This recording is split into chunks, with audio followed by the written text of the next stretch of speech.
Hello viewers, welcome to my YouTube channel. In my last video, I told you that the central executive and president and there is a provision of the vice president. মই ইয়াৰ আগৰ ভিডিঅ'ত কৈছিলোঁ যেনেকে কেন্দ্ৰীয় কাৰ্যপালিকাৰ বিষয়ে আলোচনা কৰিছিলোঁ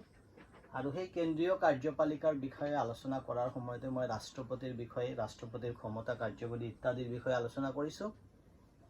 আৰু তেতিয়া কৈছিলোঁ যে ভাৰতবৰ্ষত তেনেকুৱা উপৰাষ্ট্ৰপতিৰ ব্যৱস্থা আছে and the Constitution of India from Article 63 to Article 71. By this article about the Vice President of India, it is clearly defined like Article 63. Article 63 said that there is a provision of Vice President according to the Constitution of India. যে আমি 63 পৰা 71 লৈ যেবিলাক অনুচ্ছেদ আছে ভাৰতীয় সংবিধানৰ এইবিলাক অনুচ্ছেদত ভাৰতৰ উপৰাষ্ট্ৰপতিৰ বিষয়ে বৰ্ণনা কৰা হৈছে আৰু এই উপৰাষ্ট্ৰপতিৰ বিষয়ে যেনেকে প্ৰথমত আৰ্টিকেল 63 ত কোৱা হৈছে যে ভাৰতীয় সংবিধান মতে এজন উপৰাষ্ট্ৰপতি থাকিব তাৰ পিছত from Article 64, 65, 66, 67 up to 71 yate everything like the qualification of the Vice President of India, the election procedure of the Vice President of India and the power and function of the Vice President of India are elaborately described in the Constitution by these articles.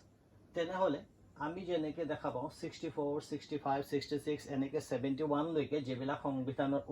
অনুচ্ছেদ আছে সেই অনুচ্ছেদ বিলাকৰ ভিতৰত যেনেকে উপৰাষ্ট্ৰপতিৰ প্ৰথমত আহিব যোগ্যতা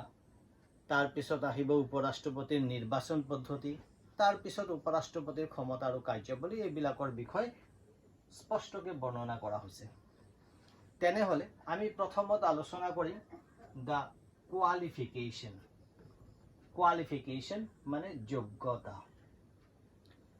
qualification যোগ্যতা what are the qualification to be the Vice President of India? First of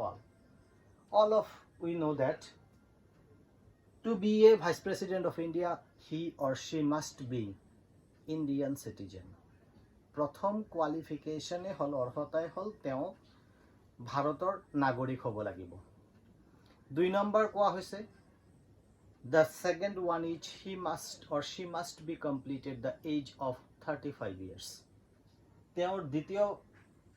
অৰ্হতা হল তেওঁ ভাৰতৰ নাগৰিক হোৱাৰ উপৰিও তেওঁৰ বয়স 35 বছৰ পূৰ্ণ হ'ব লাগিব then number third he should not be connected with any financial benefit from the central government or state government. মানে তেওঁ কেন্দ্ৰীয় চৰকাৰ বা ৰাজ্য চৰকাৰৰ অধীনত কোনো বিত্তীয় লাভৰ লগত বা লাভালাভৰ লগত তেনেকুৱা চৰকাৰী চাকৰিত জড়িত হ'ব নোৱাৰিব then another is to be the Vice President of India he or she have the qualification to be the member of Rajya Sabha. মানে ৰাজ্যসভাৰ সদস্য হোৱাৰ কাৰণে যি অৰ্হতাৰ দৰকাৰ তেওঁৰ সেইবিলাক অৰ্হতা থাকিব লাগিব এইবিলাক হল কিছুমান কোৱালিফিকেশন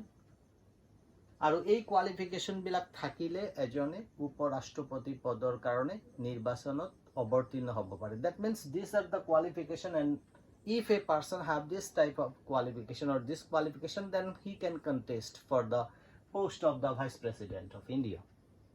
তাৰ পিছত আমি আলোচনা কৰিম ইলেকশন প্ৰসিডিউৰ মানে নিৰ্বাচনী পদ্ধতি কেনেকে ভাৰতৰ উপৰাষ্ট্ৰপতিক নিৰ্বাচিত কৰা হয় যেনেকে ভাৰতৰ উপৰাষ্ট্ৰপতি নিৰ্বাচনৰ কাৰণে সংসদৰ উভয় সদনৰ সদস্যসকলে অংশগ্ৰহণ কৰিব পাৰে আৰু ইয়াতে কোৱা হৈছে for the election of the Vice President of India the members of the Lok Sabha and Rajya Sabha constitute a electoral college. And this electoral college, those who cast their vote for the election of the Vice President of India adopted the procedure of proportional representation and single transferable vote through secret ballot. তেনেহলে আমি দেখিবলৈ পাওঁ যে ভাৰতৰ উপৰাষ্ট্ৰপতিক নিৰ্বাচনৰ যেটো পদ্ধতি এই পদ্ধতি এটা লোকসভা আৰু ৰাজ্যসভাৰ সকলো সদস্য it is clear that all the members may be the nominated members also মানে লোকসভা আৰু ৰাজ্যসভাৰ all members মানে নিৰ্বাচিত আৰু মনোনীত সকলো সদস্যক লৈ পেলাই এটা নিৰ্বাচনী মণ্ডলী গঠন কৰা হয় বা নিৰ্বাচক মণ্ডলী গঠন কৰা হয় আৰু এই নিৰ্বাচক মণ্ডলীয়ে ভাৰতৰ উপৰাষ্ট্ৰপতিক নিৰ্বাচিত কৰে ভাৰতৰ উপৰাষ্ট্ৰপতিৰ নিৰ্বাচন যেটো পদ্ধতি এটো হল পৰোক্ষ পদ্ধতি The Vice President of India is elected indirectly তেওঁ পৰোক্ষভাৱে নিৰ্বাচিত হয় কেনেকে যে তেওঁক যেতিয়া নিৰ্বাচিত কৰা হয় তাৰ কাৰণে এটা পদ্ধতি অনুসৰণ কৰা হয় আৰু সেই পদ্ধতিটো হল সমানুপাতিক প্ৰতিনিধিত্ব পদ্ধতি অনুযায়ী তেওঁক নিৰ্বাচিত কৰা হয় কিন্তু তাৰ আগতে তেওঁক গোপন ভোটৰ দ্বাৰা একক হস্তান্তৰযোগ্য পদ্ধতিত মানে গোপন ভোট থাকিব আৰু একক হস্তান্তৰযোগ্য ভোটৰ দ্বাৰা সমানুপাতিক প্ৰতিনিধিত্বৰ জৰিয়তে তেওঁক নিৰ্বাচিত কৰা হয় তেনেহলে উপৰাষ্ট্ৰপতিৰ নিৰ্বাচনত প্ৰত্যেকে অংশগ্ৰহণ কৰিব পাৰে লোকসভাৰ আৰু ৰাজ্যসভাৰ সকলো সদস্যই then again about the election procedure if any disputes or any disagreement arises at that time the Supreme Court of India have the authority to solve the issue মানে কোৱা হৈছে যদি উপৰাষ্ট্ৰপতিৰ নিৰ্বাচন লৈ পেলাই কোনো বেমেজালি বা কোনো সংশয়ৰ সৃষ্টি হয় তেনেহলে ভাৰতৰ উচ্চতম ন্যায়ালয়ে সকলো ধৰণৰ বিবাদ বিলাক মীমাংসা কৰাৰ ক্ষমতা প্ৰদান কৰা হৈছে বা কৰিব পাৰে আমি যেনেকৈ দেখা পাওঁ বৰ্তমান আমাৰ উপৰাষ্ট্ৰপতিৰ নাম হল ভেংকায়া নাইডু ইয়াৰ পিছত the term কাৰ্যকাল term of office কাৰ্যকাল কিমান যেনেকৈ আমি দেখা পাওঁ according to the Constitution of India the 5 years উপৰাষ্ট্ৰপতিৰ কাৰ্যকাল হল 5 বছৰ তেওঁক 5 বছৰৰ কাৰণে নিৰ্বাচিত কৰা হয় okay the term of the Vice President of India is 5 years he is elected or she is elected for 5 years then sometime his term may be more than 5 years because if the new Vice President till the new Vice President takes the oath as the Vice President of India till that time he will continue as the Vice President of India মানে ইয়াতে কোৱা হৈছে যে উপৰাষ্ট্ৰপতিয়ে যেতিয়ালৈকে আন এজন উপৰাষ্ট্ৰপতিয়ে পদ গ্ৰহণ নকৰিব বা কাৰ্যভাৰ গ্ৰহণ নকৰিব তেতিয়ালৈ তেওঁৰ কাৰ্যকাল 5 বছৰ পাৰ হলেও তেওঁ সমাধা কৰিব পাৰে বা কাৰ্যকালত ব্ৰত থাকিব পাৰে ইয়াৰ বাহিৰেও ভাৰতৰ উপৰাষ্ট্ৰপতিক যেনেকৈ কাৰ্যকাল 5 বছৰ তাৰ আগতেও কেতিয়াবা উপৰাষ্ট্ৰপতিয়ে তেওঁৰ নিজৰ ইচ্ছামতে তেওঁৰ পদ এৰি দিব পাৰে that means he can or she can resign from his post at the time of his resignation he or she had to address to the President of India for his resignation তেওঁৰ পদৰ পৰা নিজে অব্যাহতি ল'ব পাৰে আৰু যেতিয়া তেওঁ অব্যাহতি ল'ব তেতিয়া তেওঁ ভাৰতৰ ৰাষ্ট্ৰপতিক পদত্যাগ পত্ৰ দি পেলাই তেওঁৰ পদৰ পৰা তেওঁ বাদ দিব পাৰে পদৰ পৰা অব্যাহতি ল'ব পাৰে তাৰ বাহিৰেও আমি দেখা পাওঁ যে উপৰাষ্ট্ৰপতিক তেওঁৰ পদৰ পৰা অপসাৰিত কৰিব পাৰে The Vice President of India can be impeached from his post And in these affairs, for the impeachment of the Vice President of India, the both houses of the Parliament of India can take the proposal, and after taking the resolution by the both houses of the Parliament, the post of the Vice President or he or she will be impeached from his post, or Vice President will impeach from his post. মানে ইয়াতে কোৱা হৈছে উপৰাষ্ট্ৰপতি সংসদৰ উভয় সদনৰ সদস্যৰ দ্বাৰা প্ৰস্তাৱ গ্ৰহণ কৰি পেলাই যদি গৃহীত কৰে তেনেহলে তেওঁক তেওঁৰ পদৰ পৰা অপসাৰিত কৰিব পাৰে। তাৰ মানে হৈছে the Lok Sabha and the Rajya Sabha can take the initiative for the removal or impeachment of the Vice President of India. ভাৰতৰ উপৰাষ্ট্ৰপতিক সংসদৰ উভয় সদনৰ দ্বাৰা গৃহীত প্ৰস্তাৱত তেওঁক তেওঁৰ পদৰ পৰা অপসাৰিত কৰিব পাৰি। Now, the oath of Vice President মানে উপৰাষ্ট্ৰপতিৰ শপত গ্ৰহণ বা শপত গ্ৰহণ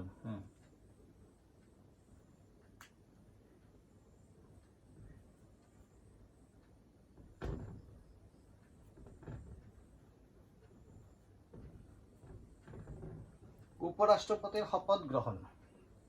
the Vice President of India take oath in front of the President of India, and at the time of his taking oath he confirmed that he will maintain the secrecy, he will maintain the constitution and the rules and regulation of the constitution. ভারতের উপরাষ্ট্রপতি রাষ্ট্রপতির ওচৰত বা ৰাষ্ট্ৰপতিৰ সন্মুখত শপত বাক্য পাঠ কৰে, শপত গ্ৰহণ কৰে, আৰু তেওঁ যেতিয়া শপত গ্ৰহণ কৰে তেতিয়া তেওঁ সংবিধানৰ প্ৰতি আনুগত্য বা ভাৰতৰ ৰাষ্ট্ৰীয় আইন নীতি নিয়ম বা গোপনীয়তা বা বিশ্বাসযোগ্যতা ইত্যাদি বজাই ৰাখিব বুলি বা ইত্যাদি নীতি নিয়ম পালন কৰিব বুলি তেওঁ প্ৰস্তাৱ গ্ৰহণ কৰি পেলাই বা শপত গ্ৰহণ কৰে। ইয়াৰ পিছত আমি আলোচনা কৰিম functions of the vice president of India, ভাৰতৰ উপৰাষ্ট্ৰপতিৰ কাৰ্যাৱলী। The Vice President of India have very limited power. Very limited powers are provided to the Vice President of India. First of all, Vice President of India performs as a role of the Chairman of Rajya Sabha. মানে ৰাজ্য সভাৰ সভাপতি হিচাপতে গুৰুত্বপূৰ্ণ ভূমিকা তেওঁ পালন কৰে, আৰু ৰাজ্য সভাৰ তেওঁ প্ৰধান সভাপতি। ৰাজ্য সভাৰ যিকোনো অধিৱেশন বা ৰাজ্য সভাৰ যিমান মিটিং ইত্যাদিত তেওঁ সভাপতিত্ব কৰে। উপসভাপতিৰ এই দায়িত্ব আমি দেখা পাওঁ যে উপসভাপতিয়ে যে সভাপতিৰ দায়িত্ব পালন কৰে, ভাৰতৰ যেনেকৈ লোকসভাৰ অধ্যক্ষৰ যিমান ক্ষমতা বা যিমান দায়িত্ব প্ৰদান কৰা হয় বা যেনেকৈ লোকসভাৰ অধ্যক্ষই লোকসভা পৰিচালনা কৰে, ভাৰতৰ উপৰাষ্ট্ৰপতিয়ে ভাৰতৰ ৰাজ্যসভাত সভাপতিত্ব কৰে। এই ক্ষেত্ৰত ৰুলছ ৰেগুলেশ্যন মানে নিয়ম নীতি বজাই ৰখাৰ কাৰণে তেওঁ গোটেইখিনি কাৰ্য সম্পাদন কৰে। So here we can say that the main function of the Vice President of India each perform as the role of the Chairman of Rajya Sabha. He is the chairman of the or she is the chairman of the Rajya Sabha, and as a chairman of the Rajya Sabha he or she performs all types of activities like session of the Rajya Sabha, then in other meetings etc., where he presides over the meeting. That means he presides the all meeting or sessions of the Rajya Sabha which helps. তাৰ মানে হল এক number ক্ষমতা হল তেনেহলে তেওঁ ৰাজ্য সভাৰ সভাপতি হিচাপতে কাৰ্য সম্পাদন কৰে, আৰু দুই number hall functions as president when the post of the president remains vacant. দুই নম্বৰ হল ৰাষ্ট্ৰপতিৰ পদ যেতিয়া খালী হয় তেতিয়া ৰাষ্ট্ৰপতিৰ কাৰ্য উপৰাষ্ট্ৰপতিয়ে বহন কৰে। That is the second function. And the post of the president, when it's remain vacant, so that means the post of president may vacant because of resignation by the president. Then again, if the president death of president, or if he resigned from his post, or if he is impeached from his post. By these three ways, the post of the president may become vacant. And at that time, the new president should have to elect. Until the election of the new president, the vice president continues as the president of India. तार माने याते कोआ होइसे जे राष्ट्रपतिर पद जेतिया खाली হয় তেতিয়া উপরাষ্ট্রপতিয়ে রাষ্ট্রপতির কার্য সম্পাদন কৰে। এতিয়া ৰাষ্ট্ৰপতিৰ পদ কি কাৰণত খালি হ'ব পাৰে, যেনেকে ৰাষ্ট্ৰপতিৰ যদি নিজে পদত্যাগ কৰে তেনেহলে খালি হ'ব পাৰে, 2 নম্বৰ ৰাষ্ট্ৰপতিৰ যদি মৃত্যু হয় তেনেহলে খালি হ'ব পাৰে, বা ৰাষ্ট্ৰপতিক যদি ৰাষ্ট্ৰপতিৰ পদৰ পৰা অপসাৰিত কৰা হয় তেনেহলে তেওঁৰ পদ খালি হ'ব পাৰে। আৰু যেতিয়া ৰাষ্ট্ৰপতিৰ পদ খালি হ'ব তেতিয়া ৰাষ্ট্ৰপতি নতুনকে নিৰ্বাচিত নোহোৱালৈকে উপৰাষ্ট্ৰপতিয়ে ৰাষ্ট্ৰপতিৰ কাৰ্য সম্পাদন কৰিব। ওকে, তেনেহলে আমি দেখা পাওঁ যে যেতিয়া উপৰাষ্ট্ৰপতিয়ে ৰাষ্ট্ৰপতিৰ দায়িত্ব বহন কৰিব তেতিয়া তেওঁ ৰাষ্ট্ৰপতিৰ যি দৰমহা বা যি সুবিধা সকলোখিনি পাব, আৰু সেই সময়তে তেওঁ ৰাজ্যসভাৰ সভাপতিত্বৰ ভূমিকা পালন নকৰিব। So when the vice president becomes the president of India, he will get all the facilities which are provided to the president of India, like salary, like all facilities, etc. Then again, when the vice president of India becomes the president, at that time he will get the all facility and he cannot perform as the role of the Rajya Sabha's chairman. তেওঁ ৰাজ্যসভাৰ সভাপতি হিচাপত তেতিয়া ভূমিকা পালন নকৰিব, আৰু ৰাজ্যসভাৰ সভাপতি হিচাপতে যিখিনি দৰমহা বা যি সুবিধা পাব লাগে সেইখিনি গ্ৰহণ নকৰিব। That means at a time he will not get the facilities which are provided him or her at the time of the vice president or as a chairman of the Rajya Sabha. মানে ৰাজ্যসভাৰ সভাপতি হিচাপত থকাৰ সময়তে যি সুবিধা বা যি তোমাৰ দৰমহা পাইছিল সেইখিনি তেওঁ আৰু নলব, কাৰণ সেই তেওঁ তেতিয়া প্ৰেসিডেন্ট হিচাপেহে লাভ কৰিব। তাৰ বাহিৰে উপৰাষ্ট্ৰপতিৰ বিশেষ ক্ষমতা আমি দেখিবলৈ নাপাওঁ। কেতিয়াবা দেখা যায় উপৰাষ্ট্ৰপতিক sometime the vice president of India performs the role which are specified by the president. মানে কেতিয়াবা প্ৰেসিডেন্টে কি কৰিব পাৰে, উপৰাষ্ট্ৰপতিক কিছুমান কাৰ্য সম্পাদন কৰাৰ কাৰণে দায়িত্ব দিব পাৰে। When the president prescribes some duties to the vice president of India, at that time the vice president performs that type of functions. মানে যেতিয়া উপৰাষ্ট্ৰপতিক ৰাষ্ট্ৰপতিয়ে কিছুমান কাৰ্য সম্পাদন কৰিব দিব পাৰে, আৰু সেই সময়তে ৰাষ্ট্ৰপতিক কিছুমান কাৰ্য সম্পাদন কৰি দিয়ে উপৰাষ্ট্ৰপতিয়ে। So mainly these are the two important functions are provided by the Constitution of India to the Vice President of India. মানে ভাৰতৰ উপৰাষ্ট্ৰপতিক একেবাৰে কম ক্ষমতা দিয়া হৈছে, কাৰণ এই মাত্ৰ দুটাই ক্ষমতা ভাৰতৰ সংবিধানত দিয়া হৈছে, যাৰ কাৰণে আমি যেতিয়া দেখা পাওঁ the position বা পদমৰ্যাদা the position of the vice president, we can say that the vice president is the second person. ভাৰতৰ ৰাষ্ট্ৰপতি হল 1, মানে 1 নম্বৰত ভাৰতৰ ৰাষ্ট্ৰপতি, আৰু তাৰ পিছৰ স্থানটোৱে হল উপৰাষ্ট্ৰপতিৰ। তেনেহলে উপৰাষ্ট্ৰপতিৰ স্থান ৰাষ্ট্ৰপতিৰ পিছতে, কিন্তু দায়িত্ব বা ক্ষমতাৰ ক্ষেত্ৰত আমি যেতিয়া দেখা পাওঁ তেতিয়া উপৰাষ্ট্ৰপতিৰ ইমান কম ক্ষমতা দিয়া হৈছে যে উপৰাষ্ট্ৰপতিৰ বিশেষ কোনো ভূমিকা নাই, মাত্ৰ তেওঁ চেয়াৰম্যান অফ দ্য ৰাজ্যসভা আৰু function as the president when the post of the president remains vacant. এই দুটাই মাত্ৰ ফাংশন দিয়া হৈছে। যাৰ কাৰণে উপৰাষ্ট্ৰপতিৰ যেটো পদমৰ্যাদা তুলনামূলকভাৱে ৰাষ্ট্ৰপতিৰ পিছত থাকিলেও ক্ষমতাৰ ফালৰ পৰা দেখিলে একেবাৰে কম যেন লাগে কিন্তু we cannot say that the post of the vice president is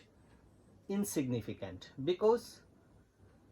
it requires the post of the vice president পদৰ প্ৰয়োজনীয়তা আছে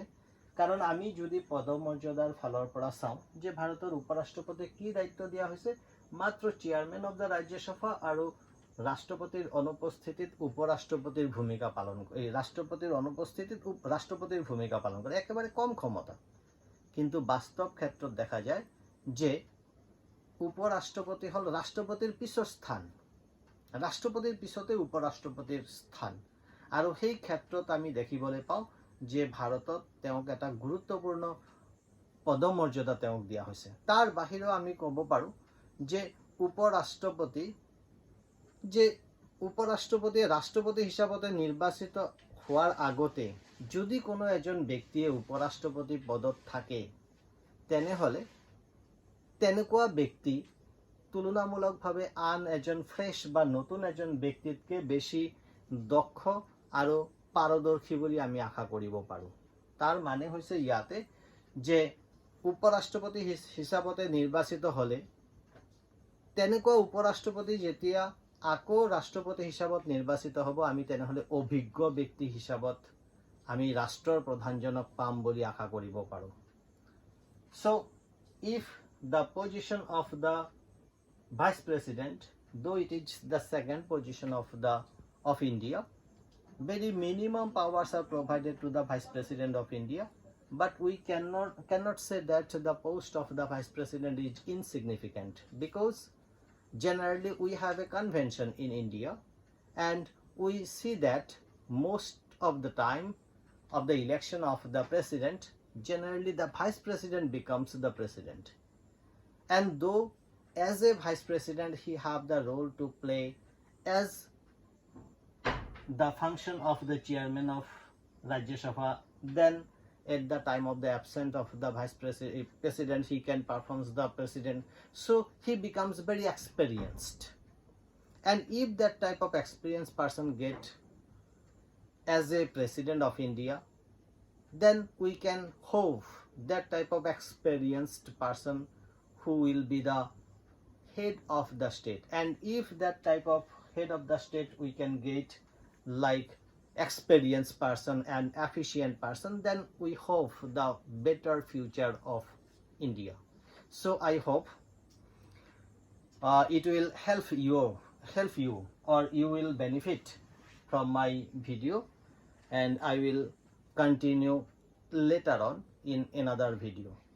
thank you all of you